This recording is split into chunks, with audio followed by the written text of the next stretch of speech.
Reddit. What's your weirdest internet experience? I don't know if this counts as a weird internet story or what, because it happened on Xbox Live, but I'll digress anyways. I bought my Xbox release day, and all the usual games. I was an avid Halo 3 player. I loved that crap. I would often play custom games for hours on end, and meet new people, and make new friends. Another fellow and I became near inseparable when we played. We always played together because we had each other's backs. One day I mentioned the town I live in, and he nearly has a heart attack on the microphone. He proclaims, "I crap you not, I live there too." I didn't know how to proceed with this, so we stayed online buddies for a while. One weekend my buddies and I decided to have a LAN party, and were thinking of people to invite. This was the perfect opportunity to invite my best online friend. I had backup in case he was a psychopath and wanted to murder me. Every time the door rang, the room would hold its breath collectively, waiting to see if it's him or not. The fateful doorbell ring comes as was expected. We open the door, and standing there is a normal guy, who seems like he's not going to murder us. We set up the PCSN's boxes and get ready to have some fun. Over the next 4 years my best friend and I have been hanging out as much as we can. We are near polar opposites, but we can just sit and be entertained by each other for hours. I met my best friend on Xbox Live as well, except he lives in Canada. I asked him to be my best man at my wedding as a joke. He said yes, and him and his family drove from Canada to India to be the best man at my wedding. He is coming to Germany, where I live now, to visit me next summer. Maybe not weird, but funny. My brother and I used to play Yahoo Graffiti, basically like Pictionary, with random people in the Yahoo game room. And we used to cheat. He'd be in one room, I'd be in the other. The word would be, say, dinosaur, so I'd draw a rainbow. Everyone types, rainbow, rainbow, rainbow, then my brother types dinosaur and gets it right. And so forth for the next few minutes. We'd be on the floor laughing. Anyway, we got banned until 2016. I think the most surprising, and unexplainable to past generations, part of the internet is the level of camaraderie it's possible to build up on the IC or via foruming. Text-based, semi-anonymous interaction is so much more personal than it might seem. I have relatively close friends in Europe, Australia, and the East Coast of the US just because of a few online communities I happened onto back in the early days. That's something about our culture no one could have predicted. I think it's because physical appearance and mannerisms can often push us apart IRL, in a way they can't when you're on IC. On IC it's just our thoughts and the expression of our feelings through our words, and there is less of an emotional barrier to being honest with people, anonymity, so we can get much closer to a person than we otherwise could in several ways.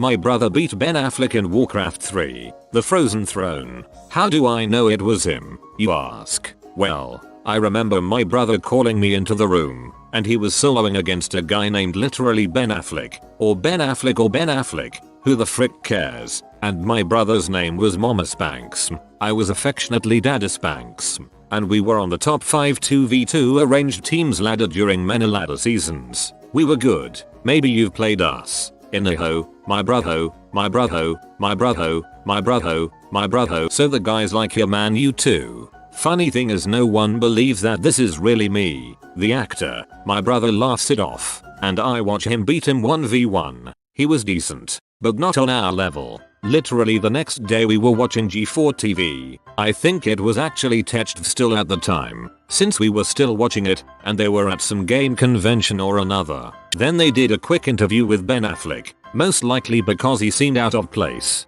and had no movie game there that he was plugging a part of, so he tells them that he plays TFT way too much. I think he actually said TFT, but meaning Warcraft 3, The Frozen Throne, and that he goes by his name on UCeased. Me and my brother just looked at each other with jaws dropped.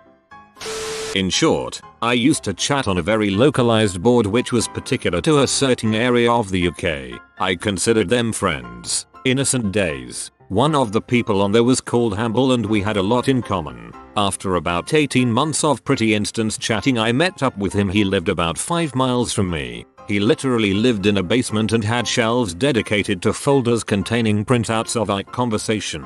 He served up snacks which consisted of one lamb chop on a massive plate and described to me how he was in the process of hacking the local government systems as he was upset over some council tax issue. Definitely stumbling onto a video of my ex-aunt getting gangbanged by 4 black dudes. Just happened recently. Someone made a novelty account on Reddit pretending to be my wife and pops up every now and then to reply to my comments making fun of me. I'm actually kind of flattered. A friend A, and I were over at this other guy's, friend B, house back in 1996. We're all guys BTW, but the guy whose house we were at had AOL. Friend A asked if he could use it. Something happened while he was using it and he just straight up left. I was like WTF but didn't think anything of it and just kept playing video games with friend B. Next day I asked friend A what happened and he said he clicked on friend B's mail and saw a picture of a dude exposing his dong. So back then we were just like holy crap and thought that some evil person was forcing a picture of his dong on friend B, so I talked to him and was like, yo man, you should contact the police or something, that's terrible. That was that. Fast forward to 2010, reconnected with friend B via Facebook, turns out he's openly gay. The thought had never occurred to me back in 1996 that he could have asked for someone to send pics of himself and that he could be gay. I just assumed it was some kind of horrific online predator of sorts. Done. Okay, first off, I'd like to tell you I'm an identical twin, and female. I was just sitting at my computer minding my own business when a friend of mine online says something along the lines of holy crap, I didn't know you had it in you. Of course I don't have the slightest clue on what he's talking about, so I ask him to clarify. At this point I would like to state that I am a very modest person and take the idea of people looking at me even showing a considerate amount of skin very disconcerting. I don't show my body on any sort of whim. Apparently my twin sister was cam-herring on B or Omegle or something. Crap, he didn't buy it when I tried to tell him that those pictures were not me and my twin sister. Apparently she got posted on Motherless or something, so every once in a while I have someone message me about it, and I have to explain it's my sister and not me. Of course I'd deny it at first, but crap still sucks. Throughout the years I became a frequent user of 2 internet forums. I made thousands of posts between them and met dozens of people. Some of these people actually have became the best of friends with me and we still do stuff with each other all the time, and in some cases we've met IRL. Anyway, I have 2 great friends I met this way. We are 3 internet amigos. We've done some pretty crazy stuff and dealt with weird people, but one situation comes to mind as far as a weird internet experience. One of these friends' online moniker sometimes included Tungsten, and back when we all started using Skype to communicate instead of AIM, Fire, or MSN, all at the same time, he used it in his name. Now, not a couple days after making his account he gets a random message from some lady named Alice Chen, or something similar, asking about Tungsten. He was weirded out, but he listened to her talk. After a while he coaxed her into revealing what she was really trying to do: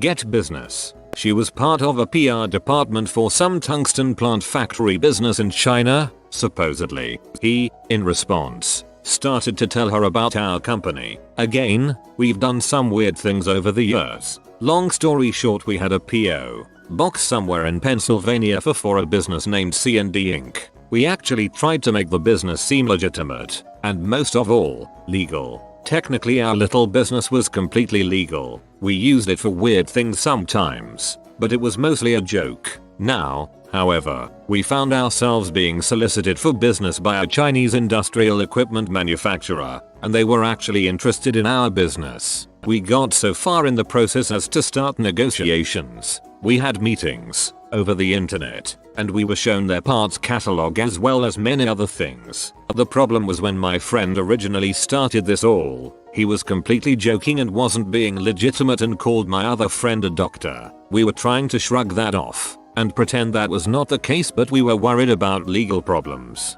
Eventually, our goal was clear: convince the business into sending us 3 machinery joints made from tungsten that we would potentially use in our business, that were measured to be able to fit aluminum cans in them, that is, cup holders. It was a great fun, but eventually we decided that the legal risks were sort of an issue. Impersonation of a doctor or business, and the shipment of military grade material to a small town post office in the US. We just ignored them and they dropped off the face of the earth. We never got our cup holders, unfortunately. I work for a machine shop and we get solicited by such companies almost daily. You can totally maximize the amount of crap you got by asking for samples if you're up to answering a bunch of broken English email correspondence. Not the weirdest thing, but the one that is the most fascinating to me because I don't think I'll ever find it again, and so it retains the "this is so fricked up" place in my mind that viewing it again would probably resolve. Imagine if you watched Salad Fingers when you were 12 and then you couldn't find that series again, and it's just a horrible and weird memory for you. That is this video in my mind. It is one of those early interactive flash videos where you click on something and it reacts somehow. Characters will say something, or something trippy will happen, and then clicking on something else will revert it back. All I remember about this video is an animated horse that kept talking about Magina, pronounced how you'd expect it to be pronounced. He's on this quest for Magina and then he finds it, and then you click on it and the horse groans Magi and it takes you to some kind of fricked up animated porno scene. It was weirdly explicit. I'm not sure that I want to see it again, to be honest. I remember that video like a murky nightmare from the past. I was a victim of pedophilia, kind of, and didn't realize it until about a week ago, at 18. When I was in 9th grade, 13 years old for me, a guy started chatting me up on MySpace. I thought it was totally cool to have the attention of this 30-something attractive male. We never met up, but he mailed me gifts a lot, meaning he knew my address. I probably had given it to him because as a naive young girl, I trusted him. Things gradually became more intimate and he started asking for pictures and started sending me photos of himself in various states of undress. I obliged, because it was only fair. I forgot about him for a while until the other day, when I finally had the epiphany that I met a creepy dude on MySpace and totally gave him CP. I really hope those aren't floating around on the internet, but I'm sure they are. Back when I first discovered the internet, I only had access to it on my phone. I joined one of the chat rooms on my mobile provider's site and sort of became a regular there, seeing as I had free data back in those days. I got talking to this girl after a while and we eventually exchanged numbers and would talk on the phone for hours, send each other pics and crap. After about a year, I ended up taking a 3-hour train journey to go and meet her. 8 years later we still live together and have 3-year-old twin daughters. That was pretty weird. Back in the 90s, I used to occasionally go in AOL instant chat rooms. I went into a room, not sure what it was called or if its subject theme was identifiable by name. Either its subject was identifiable by name and I was curious by the deviant nature of the title, or it wasn't identifiable by name and I entered it accidentally. I don't really remember how I got there, but it was not because I shared the interest. Anyway, I got in there and the people were all discussing their fetish, which was having intercourse with roadkill, dead animals that had been hit by a car. I kept asking things like, "This isn't real, is it?" Basically, I was waiting for someone to tell me they were just all joking around. But people were very seriously telling me to leave if I'm not interested, that they're not interested in being judged, etc. I remember one guy talking about having recently fricked a dead raccoon. I did not stick around long, I swear I didn't. Still kind of haunts me to know there are enough people interested in having intercourse with roadkill to actually make connections around the topic online. And now maybe it can haunt you too. I did that in the 80s, on CompuServe, when I was about 12 years old, in an LGB alternative lifestyles forum. Did not know what I was doing or what alternative meant in this context. I was at summer school, using the school's computer. I got caught, was highly embarrassed. I don't have any horror stories, other than a couple of friends in college conversing with and eventually meeting underage girls. Nothing bad ever happened, as far as I know. The strangest thing that ever happened to me is that I was in a random chat room one night and started conversing with a girl from New York. I asked what area she was from, and she said she lived in an area of Queens that I was familiar with because a friend of a friend from my super small, like 3,000 people, hometown had moved up there when we were in middle school. I had actually met and talked to him when he was down for a visit probably a few months prior to this night. I told her I knew somebody from up there. She asked who. I said his name, and she was like, oh my god, that's my ex-boyfriend. That's when I realized how small the world could be. I'm female. Pretty much grew up on the internet. I'd spend hours a day in AOL chat rooms as a tween. Around age 12, I began chatting to a guy who said his name was Joey, that he was around 18-19, and he lived in New York. I live in SC. We spoke online for about a year or two, very sparsely, and always very innocent. He'd send me pictures of himself. He was young and cute. He definitely looked teenage. He eventually asked if he could call me, and me being naive, I gave him our house number. We didn't have cell phones yet. We talked on the phone about once or twice a month. He was funny, had sort of a higher pitched voice, New York accent. Then things started getting weird. His age was always changing and finally he told me he was 30. He began calling very late at night, anywhere from midnight 5 AM, always from restricted numbers, and he was always very incoherent. I'm not very familiar with drugs so I'm really not sure what he was on, but he was definitely high on something. He was mostly silent when he'd call, but between breaths or what sounded like he was taking a drag, he'd say what are you doing? Who's with you? Are you cheating on me? And other weird and inappropriate crap. I'd tell him I was going to hang up and he'd say don't hang up. Once, my grandpa answered the phone, and he asked my GP if he had been freaking me. WTF. Right, I'd tell him to stop calling, that my family was asleep, and hang up. He'd call back. This went on for the next couple of years. My family was enraged by it. I told them I was sorry for giving out our number, and they eventually blocked his calls, but not before making sure I was properly ashamed. Last summer, I was on vacation and was interneting late at night. I ended up on Omegle and had the weirdest conversation of my life. I was talking with a guy who crafted this story that he was an angel in a human's body, using it as a vessel. I know he could have been lying, but he seemed really invested in his tale. It sat uncomfortably with me because the conversation kept going on and on. It was very much like reading a short story, except I was helping to write it with my responses. Could have been lying. Because if I'm a celestial being trapped living in a mortal form, the logical thing is to tell Omegle all about it.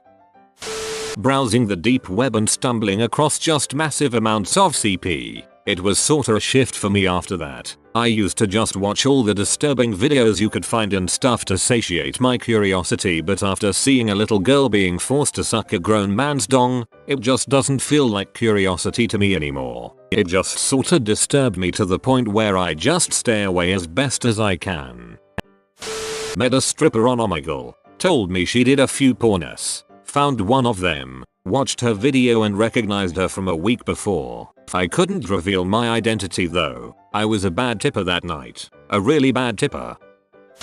I was on Ike logged onto one of the undernet servers in Canada, and there was some Ike war happening. I was new to entire thing, being in Australia on a 1.44 dial-up and all. So there I'm trying to chat to some people in different rooms. Then there was chatter about the Ike war picking up momentum. Then all of a sudden I start to see everyone's nicks changing to something like Borg0758 and Borg0759, including mine. I started to hop between channels and all the users' nicks are changing to Borg nicks. Started to see people quitting and coming back online but still get assigned a new number. Every now and then there would a message resistance is futile. I was not a very big Star Trek fan, more on like a Star Wars geek. However, I had not experienced any bot programming before of such magnitude. I was excited to be part of the event. Needless to say, I start watching Street TNG from that time on. Also got into bot scripting and web design later on, all due to this event. I was in a guild on Gaia back in the day, and befriended this guy named Shaf aka Lewis. I talked to him all the time, along with all the other people in the guild. Fast forward 4 years or so. Through a strange turn of events, I started dating a guy I met over Facebook. We were inseparable, and I was over at his house almost every day. A couple months into the relationship, he was talking to this guy on Last FM, trying to get Peter Pepper's new single, the lead singer of one of our favorite bands, Retardo Bot. I looked at the message, and saw that it was to Lewis, messaged him, and it was, In fact, the same guy. Mind was blown. Talked to a woman that wanted me to dominate her over instant message. She was very meticulous and wanted everything her way, but her biggest hang up was if I used the word pants instead of jeans, she would flip the frick out and go on a 10-minute tirade about how they're two different things and I need to never make that mistake, and if I can't get it right then we should just stop talking. I was close friends with this one guy on DeviantArt about 7 months ago. We would comment on each other's work and critique it. Fast forward 2 weeks. I log on to Updoot to find out that he was killed by a stranger in an alley. Really messed me up, man. Back in the early 90s when I didn't know crap about the internet, I went into a HTML chat room and it showed people's IP. Someone traced mine after I was being a jerk and told me my ISP, which was the company where my brother works. I freaked out and thought it was sorcery, turned my computer off and didn't turn it back on for a week. Haha, I was playing on an old game that was made in 1997 and early 2000, and I didn't know that certain individuals could read the IPs of players that had joined their games. Someone told me my IP said I should shut the frick up or he'd come find me, and I was freaking terrified. I joined a random matchmaking game on Left 4 Dead about a year after it came out. I had a mic on. As we started No Mercy 2, one of the members on the opposing team went, "Hey, Lee, is your real name Sebulsk?" I looked at her icon and recognized it as my ex-girlfriend whom I hadn't seen or contacted in 5 years. I was a mod on a nowadays non-existent Dota forum. Their structure was something like admin, global mod, Dota mod and community mod. This guy was a global mod and was promoted to the first admin mod or SMTH like that ever. Everyone considered him to be a really fair and good guy. He was wise and influential. And one day his accounts posts a topic claiming it is a brother of the guy and that the guy himself was killed in a gang fight. Now as this guy was, or appeared, as the archetype of a good person, lots of people were very sad. Some time passes, might have been a year or half a year, and another mod, one of my best friends still today, tells me he was speaking to the deceased and I joined the convo. I decide not to question him much but talk to him freely. He kind of misses everything and wants back. Well, long story short, all of the sadness we brought onto others turned into hate. I spent a lot of time on Digimon forums and chat rooms in the late 90s, and had several online friends who shared my love of Digimon. Aside from all the creepy men I accidentally encountered online, the weirdest experience I had was this girl who was really into dogs, specifically corgis. After several months of talking with her in forums and through AIM, she one day began typing differently and acting very bizarre. After finally asking her what was up, she admitted that she was actually a corgi and had learned to use a computer. She would log in when her owners were out of the house, and would chat with humans because she was lonely. I was like UHHWTF, and she spent the next hour trying to convince me that she was an actual dog. After a week of her trying to convince me she was a dog, I removed her from my buddy list. It was kind of funny at first, but she got super desperate and crazy about the whole thing. Not nearly as out there as other stories, but at the time I was really weirded out that someone would actually spend hours of their time trying to convince me that she was a dog on the internet. For some reason, this is the funniest thing I've seen all day. I virtually married a real-life pornster on Habbo when I was a small lad around 13. Didn't even know it. She was like, "Do you recognize me?" and sent a link of her spreads. I was like, "Oh." I'm sure she was like, "Oh," as well. I was on chatroulette horsing around at about 2 AM, and I was flipping through people fairly fast, until I saw a boy I recognized. After looking for a good 10 seconds, I matched his face with his name and realized he goes to my school. The situation got slightly worse when he didn't recognize me, panned the webcam down, and began to jerk off. Ended up randomly meeting a hot chick who was randomly moving to my small town and randomly coming to my school and was randomly best friends with my best friend at the time. We actually met through an online role-playing community that took advantage of America Online's chat rooms. Our characters initially hit it off, and one day we started talking outside of the game. She brought up that she lived in CA but was moving soon to the East Coast. I asked where and she casually mentioned my town. After I was done freaking out, I let her know I would be going to the same school she was and we both agreed that we had to meet each other. Alas, though the fates seemed aligned when I met her, I already knew she was out of my league. She was a senior, I was a freshman. She was already best friends. Even more irony here, with my best friend's sister, and she was almost a foot taller than me. We were always nice to each other and I secretly think she knew I liked her. But alas, the only date I had with her ended up in her hitting a deer with her car and that pretty much shattered the atmosphere. I still keep in touch with her on Facebook. She is living in TX nowadays and seems to be a very positive person. I spent a month invisible in a night chat room without realizing that no one was actually talking to me. Then I found the setting and returned it to normal, with no discernible effect. I loved Ike.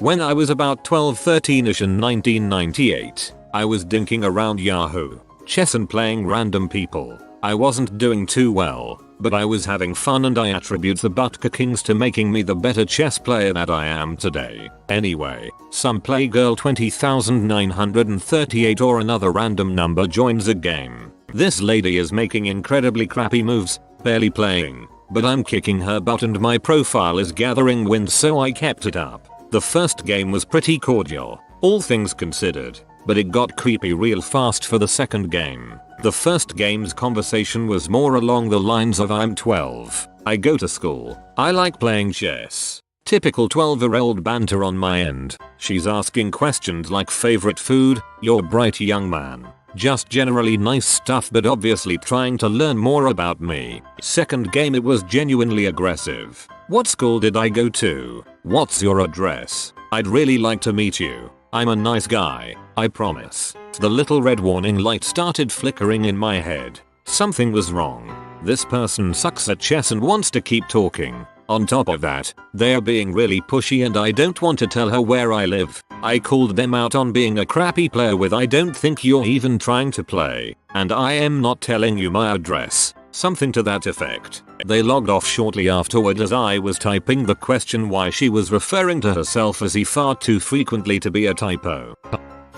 This isn't my story, but one of my best friend's story. The documentary Catfish should give him flashbacks. To give you some backstory on why said friend might believe some of this crap, he was a teller of tall tales himself, and thus probably more inclined to believe the BS. Okay, so my buddy goes to the lake one weekend with some college friends and meets this girl, and they just hit it off. But the meeting is brief, so she tells him to look her on MySpace. Dates the story, so he looks by her name and the town that she lives in, finds a girl who looks a lot like her and they start talking. Well, an online relationship forms, and this girl is just perfect for him. They have similar interests, they talk all the time. She sends him risque photos with his name on paper in them, etc etc. He quickly falls in love with her, and her with him. Then stuff starts to get weird. They are supposed to meet up, and she just disappears a week beforehand, and he is crushed by her ignoring him,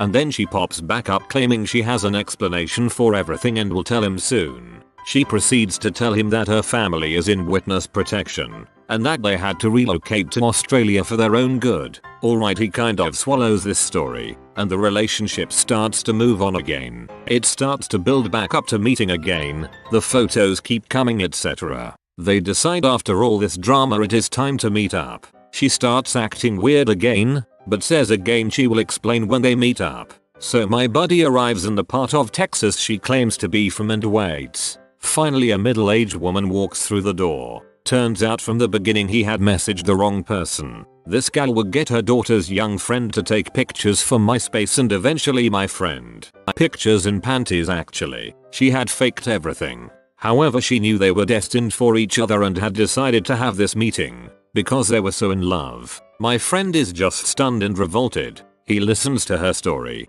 and then tells her they could never be together based on all the lies, and walks out. She was one of my favorite people to follow on MySpace after that because she was so bat crap freaking crazy. She finally gave up trying to get a hold of said friend after about a year. If you are new to the channel, you can subscribe. I publish new videos every day. Until then, check another video.